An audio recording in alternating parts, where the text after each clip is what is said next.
రవి ప్రకాష్ సిలికానాంధ్ర ఆసుపత్రి Kuchipudi super speciality వైద్య సేవలు పూర్తిగా ఉచితం. నిన్న సార్వత్రిక ఎన్నికలు ఏపీలో ముగిశాయి. ఎందుకు కూటమి అభ్యర్థి చోడవరం అభ్యర్థి కేఎస్ఎన్ రాజు అన్నారు. సార్ చెప్పండి, గ్రామీణ ప్రాంతాల్లో రాత్రి వరకు ఓటింగ్ జరిగిందంటే దీనికి అర్థం ఏమిటి?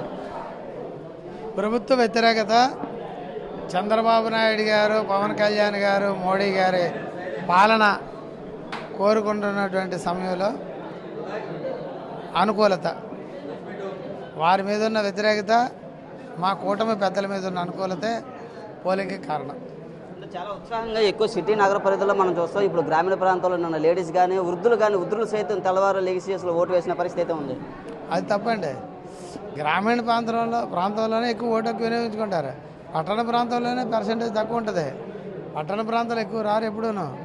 గ్రామీణ ప్రాంతంలో ఓటు హక్కు వినియోగించుకొని మంచి పరిపాలన కావాలని కోరుకునే వాళ్ళు గ్రామీణ ప్రాంతాలు ఉంటారు. నేను ఎలా అన్నాను మరోలా అనుకోవద్దండి. పట్టణ ప్రాంత ప్రజలను క్షమించమని కోరుకుంటూ మంచి క్రికెట్ మ్యాచ్ ఏదైనా ఇండియా పాకిస్తాన్ ఉంటే ఓటింగ్ శాతం తగ్గిపోద్ది పట్టణ ప్రాంతంలో. కాబట్టి గ్రామీణ ప్రాంతంలో ప్రజలే వస్తారు ఓటేయడానికి. రాత్రి 11, 12 అయింది. కొన్ని చోట్ల కరెంటు కూడా లేకపోయినా ఓటింగ్ అయింది.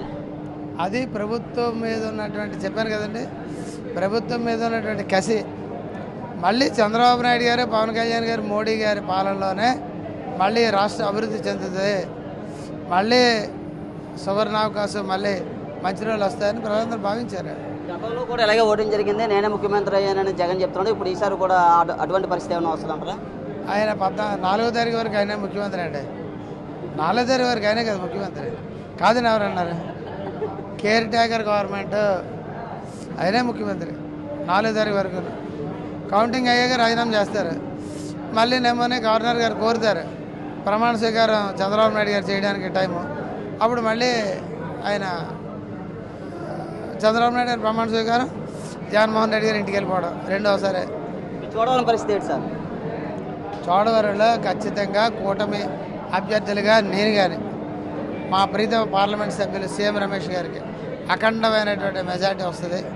ప్రజలు ధర్మశ్రీ గారి అవినీతి పాలన, అరాచక పాలన, కక్ష సాధింపు పాలన, ఆ పాలన పట్ల విసిగి వేసారి. ఇక్కడేమో చేసి ధర్మశ్రీ గారి దరిద్రం, అక్కడ జగన్మోహన్ రెడ్డి గారి శని ఈ రాష్ట్రానికి వదిలిపోవాలని ఓట్లేసారు అంతే. జిల్లా వ్యాప్తంగా చూసుకుంటే 7 సెగ్మెంట్లు నిన్న మీకు ఏమీ అర్థమైంది? 7 సెగ్మెంట్లు గెలుస్తాం.